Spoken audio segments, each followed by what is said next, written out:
Welcome back for another video. So with the international break drawing to a close and FPL returning this weekend, we're going to look at how the team's set to line up for Gameweek 9. Got 2 free transfers this week, so a minimum of 1 to be spent, lots to talk about as always. So starting with a review of Gameweek 8, which feels like a long time ago now. Scraped through fine, considering none of the bench actually played. Botman was injured, Gordon suspended and Kabore benched. It was 50 points all out, which was another green arrow, which is 2 on the bounce since wildcarding, so heading in the right direction recently, but a long way to go still.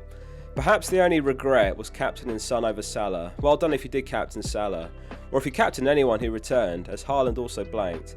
A bit unlucky with Tottenham going down to 10 men, which did change the game. Spurs started that game extremely well. They had a few early chances, including a ball that Son fed through to Porro in the box, which was put wide. Fine margins, but that would have been a dream link-up if he'd scored. Archer got a rare start in the team due to a few players out. Unfortunately, Diaby played. He was a doubt, but he also blanked. The team is very well set up for Gameweek 9 though, and we've got to look at where to even spend a transfer this week. Shout out to FPL Akshay as well, who took me to the Arsenal vs Man City game.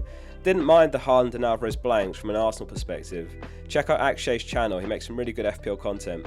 Anyway, let's run through the team for Gameweek 9 and the transfer plans this week. Turner starts in goal again. Very happy with the Turner and Areola combo. That's 2 clean sheets and 2 so far since dropping Pickford. Before that, hadn't had a single clean sheet all season. Here's the clean sheet probabilities for Gameweek 9. Nottingham Forest, second top after Newcastle, with a 44.5% chance against Luton. He's surely done enough now to keep the number 1 spot after some uncertainty in recent weeks. Could be a case of if he has a really poor game at some point, Cooper might rotate. Anyway, in defence this week it's Porro, Botman and Cash. All with home fixtures here, and Porro is the one I'd love to catch an attack and return from in particular, at just 11% ownership. He's created 10 chances this season, 21 crosses, 11 shots. He's up against Fulham, who have registered 15.8 expected goals conceded this season, which ranks 4th worst in the league. Against Luton, he registered 0.36 xg, which shows the sort of chances he gets at times. Botman and Burn are interchangeable on the start 11. If Botman is given the all clear, then he starts, otherwise Burn does. Newcastle top of the Gameweek 9 clean sheet odds this week with a 47% chance against Palace, who may struggle for goals with Eze out potentially for another 4 weeks, who by the way Tottenham face in Gameweek 10. Cash is having a great season, and at times he's playing like a right winger. Looking at him and Porro's shot heat map shows the sort of areas they take up at times. Massive upside potential with these two in particular. West Ham are actually 3rd worst so far this season for expected goals conceded, so Porro and Cash are up against the 4th and 3rd worst respectively. West Ham have been better at the other end of the pitch though. Villa have been given a 29% chance of a clean sheet. The midfield looks great this week, all playing at home. It's Diaby, Maddison, Son, Salah and Gordon. In this week's Players to Buy video we did have a dig into the fixtures, watch that after if you've not seen it. Aston Villa are top in the league for fixture difficulty over the next 5 game weeks. Cash, Diaby and Watkins all great picks for this run. Bowen's one player I'd love to own as well, who is second over the next 5, or joint with Spurs actually, but the money saved allows for some strong transfers planned. Diaby's got 2 goals, 4 assists this season, 6 returns and 8. Son was an unused substitute in South Korea's first international break fixture against Tunisia. In their second game he started and he got a goal and an assist. He was seen hobbling off at half time, but he went on to play 90. So pick your narrative here, he's either worked through the injury or he's been overplayed. Post match he was actually asked if he's okay to complete 90 minutes. He basically said it was just a bump on the thigh and playing 90 will help him a lot, and he'll return to Spurs to maintain his good condition. At a glance looks good based on those comments from some, however he did also later say he'd not been able to train earlier in the break with the team. As we've seen several times though, he's fully capable of delivering with limited minutes, so definitely holding him for now. Liverpool host Everton for the Merseyside derby this game week. If you're on the international break wildcard, Salah has to be one of the first names in the team, surely. 3 ridiculous fixtures ahead, 2 home games to Everton and Forest and then away to Luton. He's actually had his 3rd best start to an FPL season in 7 years here. At current pace he'd finish on 288 points.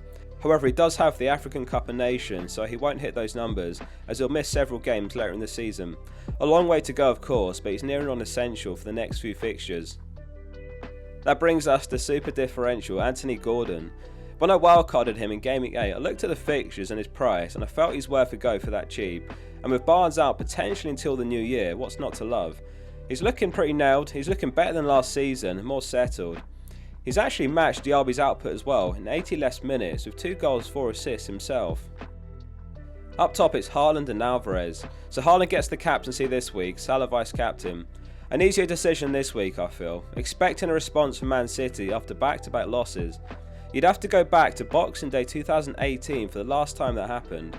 Rodri back from suspension as well, so everything points towards Man City improving on recent form. They've also got Stones back finally, who played for England in the win over Italy over the break. Could be his first start of the season in Gameweek 9, and he's a huge boost as well. So transfer plans this week will depend on whether we get any early news on Man City. We'll talk about that shortly. Assuming no early news, or there's news that Alvarez starts, he'll definitely stay in the team. He did start for Argentina in their win over Peru though, which was 3 AM UK time Wednesday morning. He played 78 minutes that game. It is a slight concern given that they play on Saturday. Besides De Bruyne, Pep looks like he's got a clean bill of health as well, so a lot of options available to start. Onto the bench, which is Areola, Burn, Kabore and Archer. Not too much to discuss as far as the bench. If there's any doubt over Botman, then Burn swaps into the starting 11. It's not that bad of a week to start Kabore if you're in a pinch. He was benched versus Spurs, but that might have been tactical to shore them up defensively. Forest fixtures turn after this week, after which point Areola will be a set and forget starter for a while. Referring back to the point earlier though, looking at team data, West Ham are third worst for expected goals conceded, which isn't ideal for a goalkeeper. However, he's the 5th top scoring goalkeeper, so what does this mean? It's as simple as you might imagine. He's playing well, he's making a lot of saves, and if we look at expected goals prevented, Areola's top in the league. XG prevented is basically a measurement of expected goals on target minus goals conceded. For example, if a player takes a high quality shot that's got 0.9 XG and Areola somehow saves it, that's 0.9 XG prevented. An accumulation of all that data shows he's having a good season so far. And this is the same as we've seen from Leno, who's joint top for points this season, and last season he was top for expected goals prevented. In games where a ton of shots are faced and they keep a clean sheet, then the keeper's usually on for bonus points, and obviously save points as well. Leno has 8 bonus points, which is more than any keeper. Areola and Leno have made 33 and 31 saves. All the data I use in these videos I made myself, and they're public in the Scout members area. Use the link in the description to become a member. If you search fplfocal, you'll find the tables there.